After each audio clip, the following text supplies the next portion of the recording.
हाँ भाई, तो बात की जाए जहाँ पे जो है ड्रू मैकिंटायर की जो सबसे बड़ी मेन इवेंट होगी, तो मुझे लगता है कि शायद ड्रू मैकिंटायर को मेन इवेंट मिलेगी और वो रेसलमेनिया में जाके उसकी ये खत्म होगी कहानी। अब देखो भाई, ये जो है ना, ये मैं बात यहाँ पे एकदम क्लियर कर देता हूँ। देखो, क्योंकि एलिमिनेशन चैम्बर में तो ड्रू मैकिंटायर बिल्कुल भी नहीं जीतने वाले हैं, क्योंकि रेसलमेनिया में जो इसका यानी कि ओपोनेंट होगा वो और यानी कि दूसरा ओपोनेंट होगा इसका ड्रू मैकिंटायर का। देखो भाई, ड्रू मैकिंटायर एक ऐसा बंदा है जिसके अगेंस्ट यानी कि बहुत ही ओपोनेंट खड़े हो सकते हैं, शायद रोमन रेंज भी, सीएम पंक भी और सेथ रोलिंस भी। तो यहाँ तक की जो यानी कि प्लानिंग होगी, मुझे लगता है कि सबसे बड़ी तो वो मर्चेंडाइज की जाएगी यानी कि मेन इवेंट के हिसाब से, और वो यानी कि ड्रू मैकिंटायर के अगेंस्ट ही होगी। तो बात की जाए यानी कि ड्रू मैकिंटायर के ओपोनेंट की, तो मुझे लगता है कि यहाँ पे सीएम पंक भी हो सकते हैं और सेथ रोलिंस भी हो सकते हैं। मगर एलिमिनेशन चैम्बर में जो बंदा जीतेगा वो जॉन सीना यानी कि फेस करेंगे कोडी रोड्स को अनडिस्प्यूटेड WWE चैंपियनशिप को, और फिर ड्रू मैकिंटायर आके खड़े हो जाएंगे यानी कि फिर कहेंगे यानी कि मिस्टर मैकमैन को इस तरीके से, क्योंकि मुझे भी यानी कि रेसलमेनिया में मेन इवेंट करना है और मुझे भी यानी कि कहीं से तो कहीं ना जाए कि कोई जगह मिल जाए रेसलमेनिया में जाने के लिए। तो हो सकता है यहाँ पे जो बात होगी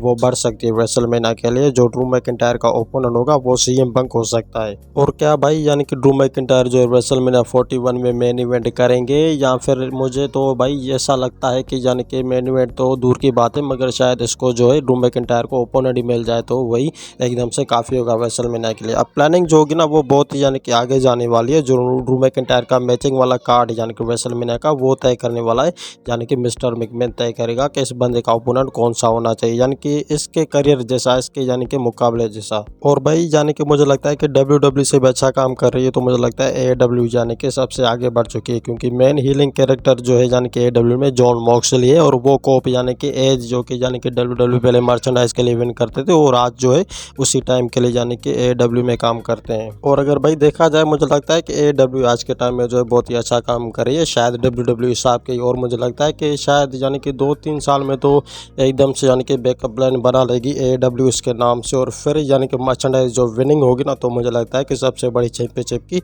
हकदार होगी AEW।